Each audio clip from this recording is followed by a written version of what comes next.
ရေးဖြစ်သူကသူ့ရဲ့သားကိုကုမ္ပဏီကိုပထမဆုံးအကြိမ်ခေါ်လာခဲ့တယ်ဒါပေမဲ့သူကအဲ့ဒီသားလေးကိုသူ့ရဲ့အတွင်းရေးမှုအဖြစ်ခိုင်းစေခဲ့တာသားဖြစ်သူကလေးကစားကြောင်းမသွားခြင်းလို့ကြီးကြတာကိုအပြစ်ပေးတဲ့အနေနဲ့အောက်ထပ်ကိုဆင်းပြီးစာရွက်စာတမ်းတစ်ခုကိုမိတူငါးဆောင်သွားကူးခိုင်းလိုက်တယ်ဒါပေမဲ့ကောင်လေးခမအဲ့ကျုခမ်းမတဲ့ရောက်တဲ့ကလမ်းပြောက်သွားတော့တာပဲမိတူကူးဆက်ဘယ်နားမှရှိမှန်းလဲသူမသိရှာဘူးပိုဆိုးတာကသူကင်လာတဲ့တဆောင်နဲ့တော့မူရင်းစာရွက်ကိုပါပျောက်ချပစ်လိုက်မိတာဆရာကြီးသိသွားတဲ့အချိန်မှာတော့သူ့သားကိုချက်ချင်းပဲအလုပ်ထုတ်ပစ်လိုက်တော့တယ်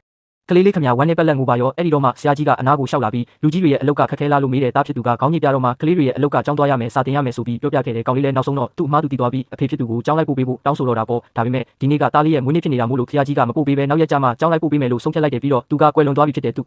ဇနီးရဲ့ရင်ထိုးလေးကိုတားဖြစ်သူရဲ့အကြီးကော်လန်မှာထိုးပေးလိုက်တယ်ဒီရင်ထိုးလေးကိုတော့တားဖြစ်သူရဲ့မွေးနေ့မှာပဲဝစ်စင်ခွင့်ပြုတာလေဒီရင်ထိုးလေးမှာတားဖားနှစ်ယောက်လုံးရဲ့ဇနီးဖြစ်သူအပေါ်ထားရှိတဲ့အမတ်တရားတွေရှိနေတာကိုအလုတ်စင်းတော့ဆရာကြီးကတားဖြစ်သူကိုမွေးနေ့လက်ဆောင်ဝယ်ပေးဖို့ခေါ်သွားခဲ့ပေမဲ့ကောင်လေးကအမတ်မထင်အဲ့ဒီရင်ထိုးလေးကိုပျောက်ချပစ်လိုက်မိပြန်ရောအဲ့ဒီအချိန်မှာပဲအမျိုးသမီးတစ်ယောက်ကသူ့မိခင်ရဲ့ရင်ထိုးနဲ့ထပ်တူညီတဲ့ရင်ထိုးတစ်ခုကိုတက်ထားတာကိုကောင်လေးကသတိပြုမိသွားတယ်ကောင်လေးကအဲ့ဒီအမျိုးသမီးကောက်ရထားတာနေမှာပါလို့ချက်ချင်းပဲတထဲချတွေးပြီးပြန်ပေးဖို့တောင်းဆိုတော့တာပေါ့ဒါပေမဲ့အဲ့ဒီအမျိုးသမီးကလည်းဒီရင်ထိုးကသူမပစ္စည်းပါလို့မရမကညင်းတယ်သူတို့နှစ်ယောက်ပြန်မပေးနိုင်ဘူးဖြစ်နေတော့ဆီယိုကြီးကစူပါမားကတ်ရဲ့စောင့်ကြည့်ကင်မရာကိုအတူတူသွားစစ်ဖို့အကြံပြုခဲ့တယ်အမျိုးသမီးကတော့တမိဖြစ်သူရဲ့မွေးနေ့ပွဲကိုသွားကျင်းပပေးရအောင်မှမို့လို့တိုက်ရိုက်ပဲညင်းဆိုလိုက်တယ်သူတို့အခြေတင်စကားများနေတော့မှာပဲကောင်လေးကသူ့အိတ်ကထဲမှာရင်ထိုးလေးကိုပြန်တွေ့သွားပါရောအဲ့ဒီမှာတင်ဆရာကြီးခမချက်ချင်းပဲဝေခွင့်မရဖြစ်သွားတော့တယ်ဘာလို့လဲဆိုတော့ဒီရင်ထိုးကိုသူ့ဇနီးကိုယ်တိုင်လက်လုပ်ထားခဲ့တာမို့လို့ပဲဒီမျိုးသမီးစီမှာဘာလို့အတူတူပဲဖြစ်နေတဲ့ရင်ထိုးရှိနေရတာလဲဆိုတာသူလုံးဝနားမလည်နိုင်အောင်ဖြစ်သွားခဲ့ရတယ်သူမနောက်ကိုအမိလိုက်ပြီးမေးမြန်းဖို့ကြိုးစားပေမဲ့အဲ့ဒီအချိန်မှာသူမကသူတို့စီကနေထွက်ခွာသွားခဲ့ပြီဖြစ်ပါတယ်သူကတော့သူတို့နှစ်ယောက်ဘယ်တော့မှလမ်းပြန်ဆုံးမှာမဟုတ်တော့ဘူးလို့တွေးထားခဲ့ပေမဲ့နောက်ရက်မှာပဲအဲ့ဒီအမျိုးသမီးကိုချက်ချင်းပြန်တွေ့ရပြန်ရောအဲ့ဒီအချိန်မှာသူမကသူ့ကားမှန်ကိုမှန်အဖြစ်သုံးပြီးမိတ်ကပ်ပြင်နေတာလေသူမရဲ့ရင်ဘက်ကရင်ထိုးကိုမြင်လိုက်ရတဲ့စက္ကန့်မှာတင်ဆရာကြီးကကားမှန်ကိုအောက်ချလိုက်တဲ့အမျိုးသမီးလည်းဒါကသူ့ကားမှန်တိသွားတဲ့အခါလန့်သွားပြီးချက်ချင်းပဲအဆက်သေးသွားတာပေါ့သူမလည်းထွက်သွားဖို့ကြိုးစားပေမဲ့အမှတ်မတင်ချေချော်လဲကျသွားခဲ့ရရှာတယ်အဲ့ဒီတော့မှဆရာကြီးကကားပေါ်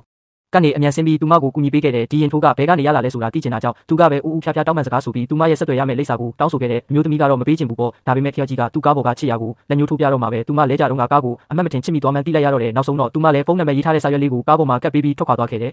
မကြခင်မှာပဲအမျိုးသမီးကသမီးဖြစ်သူကိုကလေးကစားကြောင်းလိုက်ပို့ပေးပြီးသူမပြင်ဆင်ထားတဲ့လက်ဆောင်တိုလေးတွေကိုအတန်းထဲကတငယ်ချင်းတွေကိုဝေခိုင်းလိုက်တယ်မထင်မှတ်ဘဲနဲ့သူမရဲ့သမီးလေးနဲ့ဆီယိုကြီးရဲ့သားလေးကအတန်းဖော်တွေဖြစ်နေကြတာပေါ့သမီးလေးကကောင်လေးကိုသူမအမေလုပ်ပေးထားတဲ့စပင်ကလေးလေးတစ်ခုပေးလိုက်ပြီးကလေးနှစ်ယောက်ကတငယ်ချင်းတွေဖြစ်သွားကြတယ်အဲ့ဒီအချိန်မှာပဲဆီယာမကမိဘတွေအားလုံးကိုကလေးတွေနဲ့အတူအချစ်ဆိုတဲ့ခေါင်းစဉ်နဲ့ပကြီးတစ်ခုဆွဲခိုင်းပါရောကောင်လေးကစာကြီးကိုတားဖပုံလေးဆွဲပေးဖို့တောင်းဆိုပေမဲ့ဆရာကြီးကတော့အဖြူမဲပုံကိုပဲမရမကဆွဲပစ်လိုက်တယ်တခြားကလေးတွေမြင်တဲ့အခါကျတော့သူ့ပကြီးကတခြားသူတွေနဲ့ကွဲပြားနေတာမို့လို့ကောင်လေးကိုဝိုင်းလောင်ကြတာပေါ့အမျိုးသမီးကဆရာကြီးကိုခေါင်းစဉ်ကိုတလွဲနားလဲသွားတာလားလို့မေးခဲ့ပေမဲ့သူကတော့သူ့ပကြီးကအဖြစ်ပြောစရာမရှိအောင်ပြီးပြည့်စုံနေပြီးပထမစုကိုတေချာပေါက်ရမယ်ဆိုပြီးယုံကြည်ချက်အပြည့်နဲ့ပြောင်းပြောခဲ့တယ်ကွက်တီပဲ